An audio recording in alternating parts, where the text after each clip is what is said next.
Break के बाद एक बार फिर से आप सभी का स्वागत है। प्राइम एजेंडा देख रहे हैं आप और प्राइम एजेंडा में हम चर्चा कर रहे हैं कि देशभक्ति वर्सेस देशद्रोह की जो लड़ाई है, जिसके केंद्र में जवाहरलाल नेहरू विश्वविद्यालय को खड़ा किया गया है, वो हमें कहां तक लेकर जा रही है। बहुत ही तजुर्बेकार और सम्मानित पैनल हमारे साथ मौजूद है।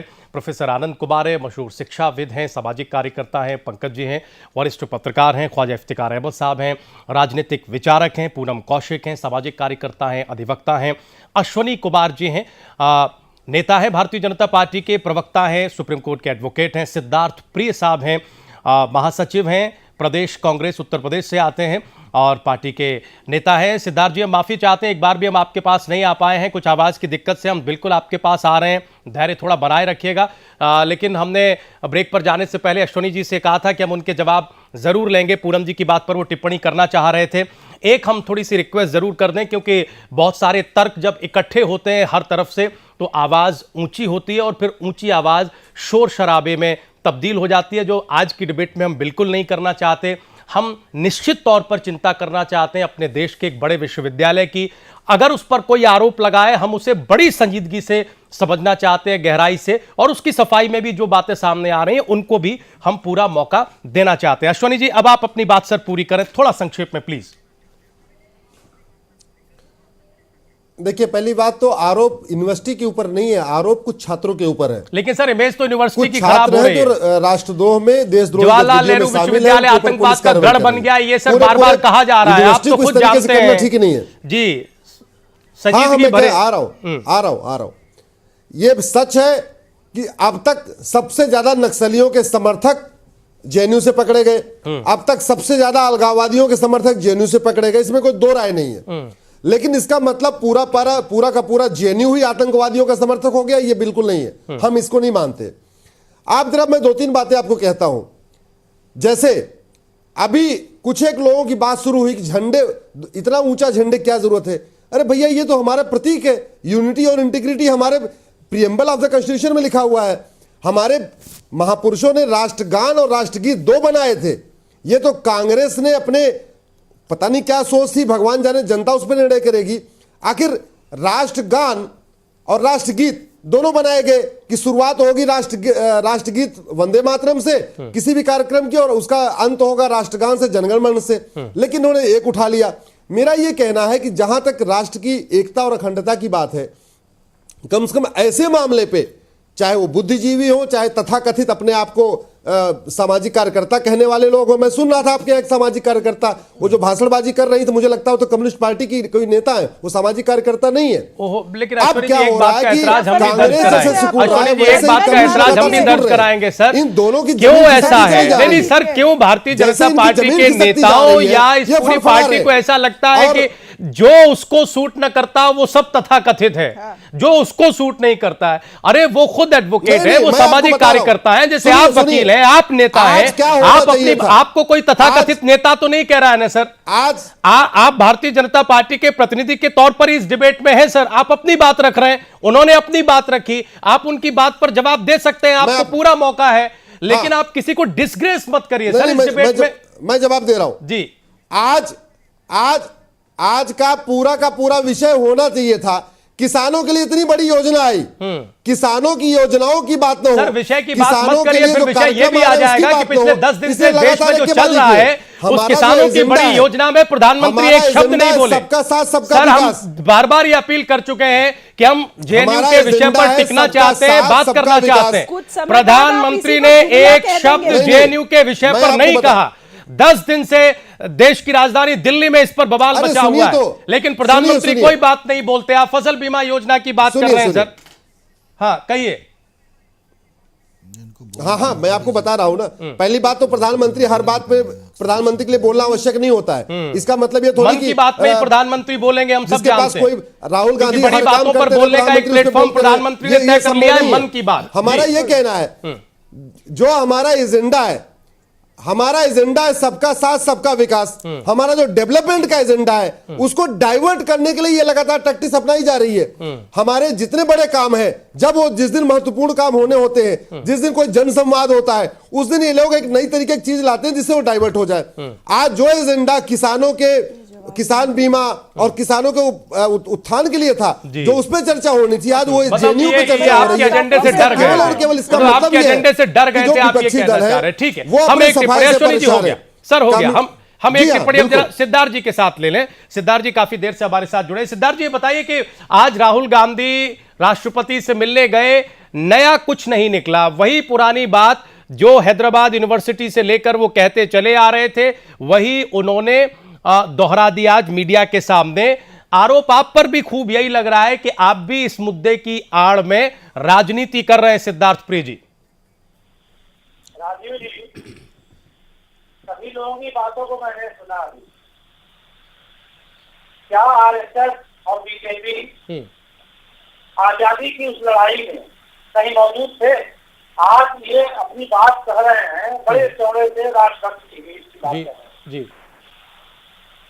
ये गुजरात मॉडल जो ले आए थे और जो एक लिटमस टेस्ट किया था Modi ji as a chief minister, जब ये वोट लेने के थोड़े समय बाद ही हिंदुस्तान में भी ये लिटमस टेस्ट कर रहे हैं जेएनयू को लेकर के। जेएनयू में इस तरह की बातें, और अभी हम लोग के पास क्लिपिंग है कि अखिल भारतीय विद्यार्थी परिषद के लोग मुखौटे अलग से करके नारे लगा रहे थे। अगर जो ये साफ सुथरी होती आरएसएस बीजेपी, तो मुफ्ती मोहम्मद सईद ने प्रधानमंत्री नरेंद्र मोदी जी के पास में ही रहकर पाकिस्तान की बड़ाई किया था और अफजल गुरु के नाम पर, फांसी के नाम पर आवाज उठाया था। आगे उनके साथ सरकार न बनाते, राष्ट्रवाद के बड़े धरोहर होते तो खालिस्तान की मांग में शामिल होने वाला अकाली दल उसके साथ सरकार से गलबाजियां न करते। अभी असम में असम गण परिषद इंडियन को क्या क्या करते थे फोटो मूवमेंट में, आज सोनेवाल को जो चीफ मिनिस्टर का इन्होंने उम्मीदवार बनाया है जी, उनका क्या था? ठीक है सर, राष्ट्रभक्त की प्रक्रिया में जाना चाहते हैं। और जो आग लगाया गया, ठीक है, आग लगाने का कारण क्या है? हाफिज सईद जैसे खूंखार आतंकवादी, ठीक सर, ट्विटर को गृह मंत्री यूज करता है, ठीक है, अपने मंत्री यूज करके जेएनयू में जी और देश में ठीक है। सिद्धार्थ जी हम आते हैं सर, आपकी आवाज में थोड़ी दिक्कत आ रही है, बहुत साफ आवाज नहीं आ रही है। हम एक विश्वविद्यालय की चिंता कर रहे हैं। हम देखिए सर, समय थोड़ा हमारे डिबेट में जितने भी पैनलिस्ट हैं वो सब अच्छी तरह जानते हैं कि टेलीविजन की अपनी कुछ सीमाएं होती हैं और समय की भी अपनी एक सीमा है। हम एक बड़ा सवाल, ये जो कुछ हुआ जेएनयू में, इससे जिस चीज की शुरुआत हुई है उसे इफ्तिकार साहब हम पाट लेंगे आने वाले दिनों में, जैसा हम बड़ी से बड़ी घटनाओं के साथ कर लेते हैं, या फिर ये जो एक बीज पड़ा है इसका असर हमें बहुत दूर तक दिखाई देगा? इस एक सवाल पर हम एक छोटी छोटी टिप्पणी लेना चाहते हैं। इफ्तिकार साहब सबसे पहले आप। ये जो है ये मुझे लंबा चलता दिखाई देता है।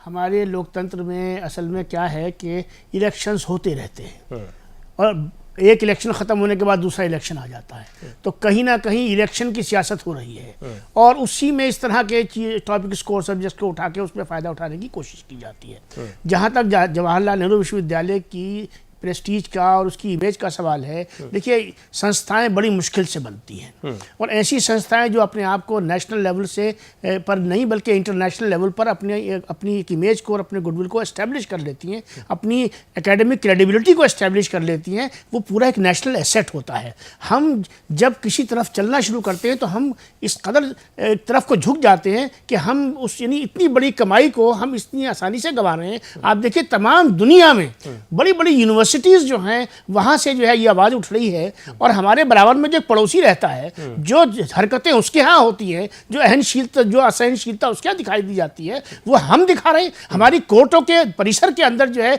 वकील ऐसे लड़ रहे हैं आपस में जैसे कि कोई दो क्रिमिनल लड़ रहे हो। कितने अफसोस की बात है, शर्म की बात है हमारे लिए जो है। तो हम आखिर किस तरफ ले जाना चाहते हैं? किसी के सामने उत्तर प्रदेश का इलेक्शन है, किसी के सामने वेस्ट बंगाल का इलेक्शन है, किसी के सामने आसाम का इलेक्शन है। वोट बैंक पॉलिटिक्स की बात हो रही है।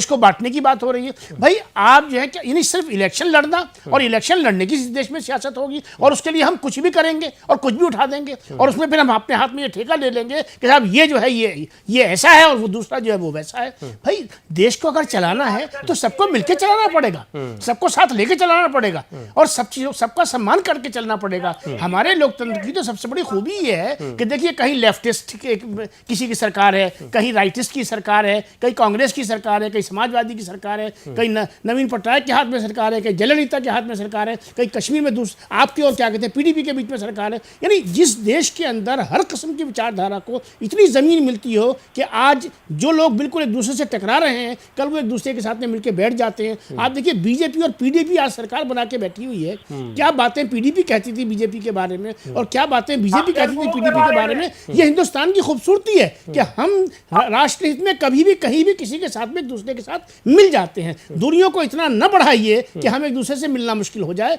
और बशीर बद्र का एक शेर सुन लीजिए कि दुश्मनी जमकर करो, दुश्मनी जमकर करो लेकिन ये गुंजाइश रहे कि दुश्मन जब दोस्त बन जाए तो शर्मिंदा ना हो, हमें एक दूसरे से आंखें न चुरानी पड़े। हम सब भाई भाई हैं, ये एक मुल्क है, एक परिवार है हमारा। इतने दूर न ले जाइए चीजें। ठीक है पंकज जी, ये लड़ाई हम उसी खूबसूरती से पाट लेंगे या ये बीज अब पड़ गया है, इसका असर कुछ दिन तक हम देखेंगे? जरा मैं अश्विनी भाई को संबोधित करते हुए अपनी बात कह रहा हूँ, क्योंकि ये बता दूं कि हम लोग किसी पार्टी से नहीं, किसी घराने से नहीं, किसी से ताल्लुकात रखते हैं। मैं एक बहुत निष्पक्ष बात कह रहा हूँ। ये बात जो आप कह रहे हैं कि पार्ट लेंगे, ये बीजेपी या जो भी अभी सरकार में है वो इस बात को लेकर समझ के चल रही है कि वो पार्टने के लिए अभी नहीं हुआ है, ये पटेगा नहीं। क्योंकि देखिए हिंदुस्तान में सिर्फ दो ही ऐसी पार्टी है जो कार्डर बेस्ड और आइडियोलॉजी बेस्ड पार्टी है, एक लेफ्ट और दूसरा भारतीय जनता पार्टी। और ये लड़ाई आइडियोलॉजी के ऊपर में दूसरी आइडियोलॉजी हावी होने की लड़ाई है। इसलिए आप ये ना सोचें कि ये लड़ाई यहीं शुरू हुई और यहीं ख़त्म होगी। चुनावों का और राहुल गांधी या कोई दूसरी पार्टी जितना भी आगे बढ़कर के अपने आप को, अपने खून को खौलता हुआ दिखलाएं या इसमें माइलेज लेने की कोशिश करें, ये लड़ाई उनके साथ है ही नहीं। ये विचारों की लड़ाई है। अश्विनी भाई भी अच्छी तरह से समझ रहे होंगे कि मैं इशारों में क्या कहना चाहता हूँ। मैं किसी पार्टी को या राहुल गांधी जो वहाँ बोलकर आ गए या अरविंद केजरीवाल जो बोलकर आ गए, मैं उसको ज़्यादा महत्व दे ही नहीं रहा हूँ, क्योंकि अरे तो आपको समझाता हूँ मैं। ठीक है, तो इसको आप ये मान के चलिए कि ये अभी ठीक है। सिद्धार्थ जी हम आ रहे हैं, सिद्धार्थ जी आ रहे हैं, हम कार्यक्रम के आखिरी हिस्से में सर एक एक टिप्पणी ले लेने दीजिए, हम आ रहे हैं आपके पास जी। संक्षेप में पूरा करें। जब भी किसी पार्टी को आप इन्वॉल्व करेंगे तो ऐसी ही बात होगी। ये तो आप यूं समझ लीजिए कि एक तरह से विचारों की लड़ाई थोड़ा गलत तरीके से, थोड़ा गंदे तरीके से और गलत जगह से शुरू हो गई है, मगर होनी तो थी ही और ये अभी आगे तक चलेगी। पूनम जी, क्या आपको भी ऐसा लगता है कि होनी थी, इसके केंद्र में जेएनयू सही या गलत, लेकिन आ गया और ये लंबी चलेगी? मैं तो यही समझती हूँ कि जेएनयू से ये लड़ाई है, जो सरकार ने जेएनयू को छू दिया है और जिस तरह से राष्ट्रद्रोह वर्सेस राष्ट्रभक्ति का जो पूरा एक धारणा और जिसके ऊपर बहस की, अगर आप सरकार से सहमत नहीं हैं तो आप जो है राष्ट्रद्रोही हो जाएंगे। अगर हम ये सवाल करना चाहते हैं कि आज देश के अंदर देश के संसाधनों को बेचने की जो पूरी तैयारी की जा रही है, उस बात को समझते हुए देश के छात्र, देश के नौजवान, देश के मजदूर, देश के किसान आज खड़े हो रहे हैं ये सवाल रखने के लिए कि देश के अंदर देश की शिक्षा का, देश के स्वास्थ्य का, देश की खेती का जो आज व्यवसायीकरण किया जा रहा है, उसके खिलाफ ये तमाम जनता, जनसमूह इकट्ठा होगा, सही विचारों के साथ इकट्ठा होगा और तमाम वो ताकतें जो आज देशभक्ति के नाम पर दरअसल देशभक्ति का कत्ल कर रही है, उसके खिलाफ ये जनता खड़ी होगी और एक संघर्ष के द्वारा देशद्रोह की ये जो पूरी एक अवधारणा बनाने की कोशिश की जा रही है, उसको निस्तनाबूद करेगी। ठीक है। अश्विनी जी, क्या आपको लगता है कि जैसे ही कन्हैया को जमानत मिलेगी या नहीं मिलेगी, जो भी आरोप तय होंगे, अदालत का विषय है, जो भी 7-8 लोगों को पकड़ने के लिए पुलिस ढूंढ रही है, हम आ रहे हैं सर, उसके बाद सब कुछ ठीक हो जाएगा? वैसे ही विश्वविद्यालय की प्रतिष्ठा वापस आ जाएगी, सब कुछ सामान्य हो जाएगा, या फिर ऐसा लगता है कि ये कुछ लंबा चलेगा, कुछ और है अभी विश्वविद्यालय के भीतर जिसकी सफाई करनी बाकी है वगैरह वगैरह? नहीं, देखिए, बड़ी साफ साफ बात है। इसमें राष्ट्रभक्त और राष्ट्रद्रोह ये बड़ा डिफाइंड है।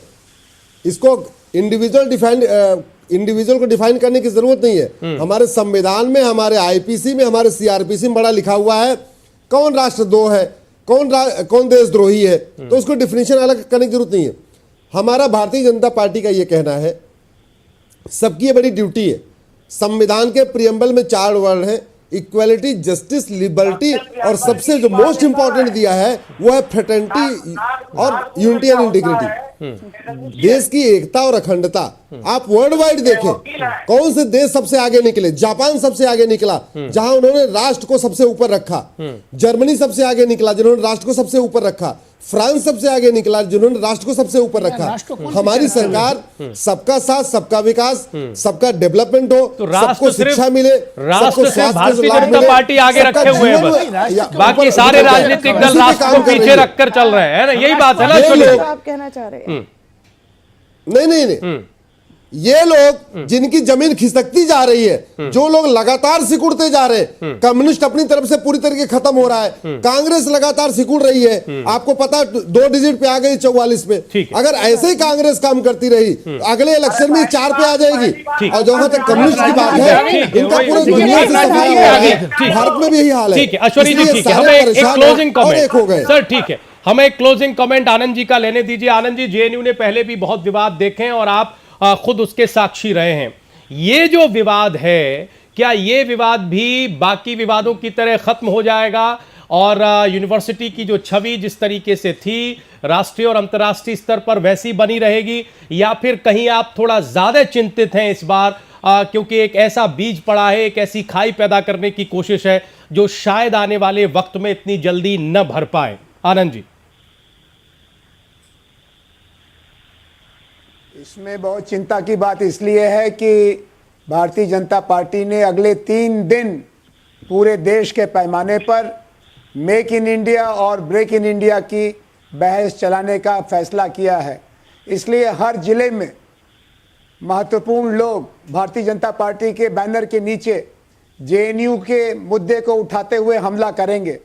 इसका अब एक ही निदान है कि भारतीय जनता पार्टी और उसकी सरकार, उसके गृह मंत्री जेएनयू पर लगाए आरोपों के लिए देश से माफ़ी मांगे, उसके बंद छात्र संघ अध्यक्ष को राष्ट्रद्रोह के मुकदमे से वापस लेकर के ससम्मान उसको वापस उसके विश्वविद्यालय में विद्या अध्ययन के लिए भेजें, और देश में आतंकवाद और अलगाववाद की जड़ें कहाँ कहाँ हैं इसकी जांच के लिए सर्वोच्च न्यायालय की एक जांच राष्ट्रपति जी विजिटर के नाते बैठाएं, तभी समाधान होगा, वरना बात बहुत बिगड़ रही है। बहुत धन्यवाद हमारे सभी खास मेहमानों का आज की इस डिबेट में आने के लिए, हिस्सा लेने के लिए। पूनम जी बहुत शुक्रिया आपका। आनंद जी आप डिबेट में आए, आपका बहुत बहुत धन्यवाद। इफ्तिकार साहब आपका बहुत बहुत शुक्रिया। पंकज जी, सिद्धार्थ जी और अश्विनी जी आप हमारे साथ जुड़े रहे, आपका बहुत बहुत शुक्रिया। किसी ने ये कहा है कि अगर हम अपने शिक्षण संस्थानों के साथ खिलवाड़ करते हैं तो आप ये मान लीजिए कि आप अपने भविष्य के साथ खिलवाड़ कर रहे हैं। विवाद जैसा भी है, जो भी है, हमें बड़ी संवेदनशीलता से उससे निपटने की जरूरत है और असल जड़ तक पहुंचने की जरूरत है। कहीं ऐसा ना हो कि उस असल जड़ को खोदने में हम अपनी शिक्षा पद्धति की जो जड़ है उसे ही खोद डालें। समाज को और राजनीतिक दल को और सबसे ज्यादा सरकार को बड़ी संवेदना से इस मामले को टैकल करने की आवश्यकता है। प्राइम एजेंडा आज यहीं तक। आप लोग कहीं जाइएगा नहीं, खबरें जारी हैं।